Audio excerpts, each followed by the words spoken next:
Auburn basketball that debuted that new roster last night. Vermont beat UAB 67-62. They ran into this game as the 79th ranked team in KenPom. So a lot of respect for this Vermont program. And then Auburn goes out there and beats them by 51 points. 51 points last night. And I'll give it to Little T in our pregame show last night. She got asked a question from one of our viewers. New player, whether it's freshman or transfer, who do you think has a breakout season? And she, without hesitation, says Miles Kelly. Oh, wow. Yeah, that's interesting because Miles Kelly is a guy that averaged, at Georgia Tech, 13, 14 points per game. He was good, solid, but not what he was last night. When you score 21 off the bench in 18 minutes, and 7 of those, I guess every basket he scored was behind the arc. That's right. Do the math. He scored 21. He hit 7 threes. Yeah. Yep. All of them. Yeah. I don't think you can expect this night in, night out. But, if you get 14 or 15 a game off the bench from Kelly with what you've got with that depth, I was blown away. You and I were watching at Odie's. Couldn't believe it. Couldn't believe what I was seeing. Yeah, it was never a game. Yeah, I looked up, was it 94-34 at one point or something like that? It was something crazy, 88-27, something like that. Yeah.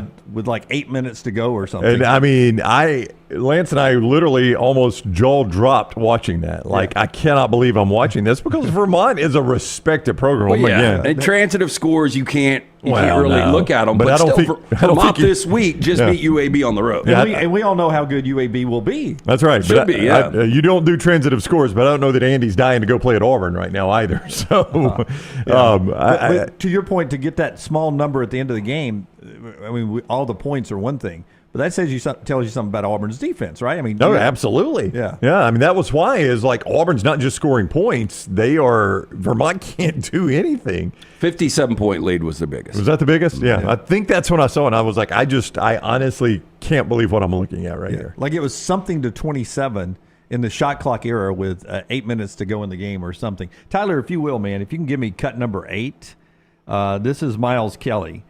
And if you occasionally drink alcoholic beverages, if you drink excessively, you have said this phrase before that he's about to say here. Here's Miles Kelly last night on hitting all those threes. And let me know if you've ever uttered this phrase, not when it comes to basketball, but maybe in alcoholic consumption, maybe back in college. Honestly, after the fourth one, I kind of just blacked out. Everything I threw up was going in, and my teammates did a good job of finding me, and I just knocked the shots down. I fed off it a lot. It's my second time playing in Neville. My teammates, Denver, all of them, are telling me how crazy the jungle is. And today, last game I witnessed it for the first time, but today was extra special for sure. Yeah, I can't handle my alcohol. I've obviously said. After my fourth one, I don't remember anything else. I sort of blacked out. He's talking about threes last night, and it was the three-pointer. Can it be more exciting than the dunk? I think it is. Yeah. Some of it depends on moment of the game, right? But I love.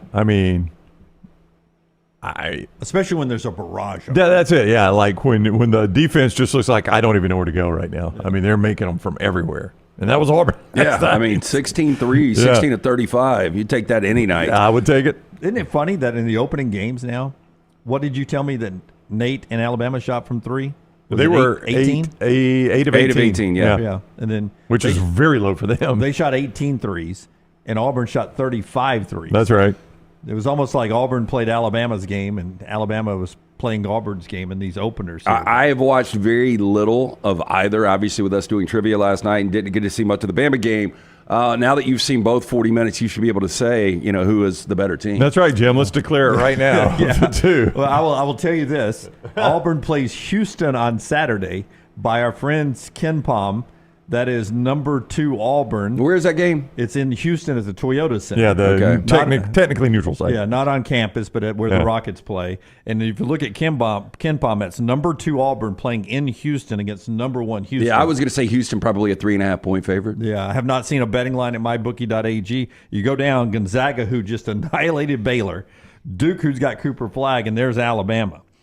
And then UConn, who's back-to-back national champions, and Kansas, who's number one in the polls. So that's the neighborhood Auburn and Alabama's in. Little T and I were talking on both trips.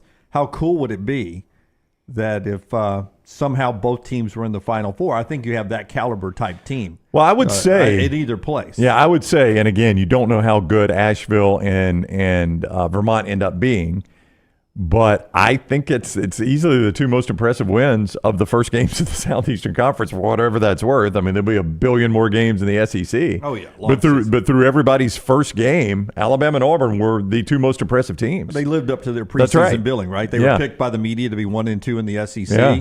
The rankings, national rankings, have them the highest 2 rated SEC teams, and they lived up. To answer your question, I don't think I can tell the difference right now. Because, I was kidding. By the way. I know.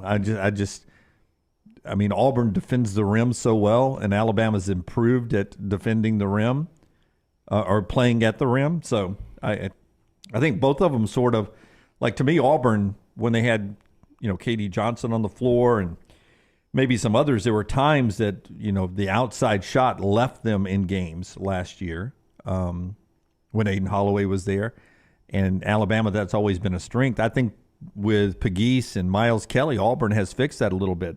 Now, here's the coach. Give me cut 9 from Vermont, and then we'll move on from basketball and get back to football. But John Becker's the coach of Vermont. He's never not had a 20-win season. And every year he's been there, they've been at least co-champion of their conference. And you've had them in the NCAA tournament bracket several times in our time together. We've had to either choose Vermont to advance on or not choose Vermont to advance on. So this program has history, and he just went into Auburn Arena after beating I think there was top 75 UAB team in the Ken Palm, and he goes into Auburn and has this to say afterwards last night. I'm hoping that things like this can pay dividends down the road, and we can learn a lot from this. But we have a veteran group back that's won, gone to the tournament 3 straight years, and we've won 8 regular season titles, and we're a proud program. And so to get your ass kicked by 50, it doesn't feel great, obviously. Fair enough. Pretty honest. Yeah. 3 straight NCAA tournaments, 8 straight conference championships. To get your ass kicked by 50 doesn't feel good. They're not used to that. Yeah, but I think Vermont would have taken the split coming in state. Oh, yeah, because they were playing 2 NCAA tournament teams from last year who have over 50% of their returning scoring back. So yeah, you would take a split. You would probably hope the loss wouldn't be a 51-point ass kicking. In his words. In his words, yeah.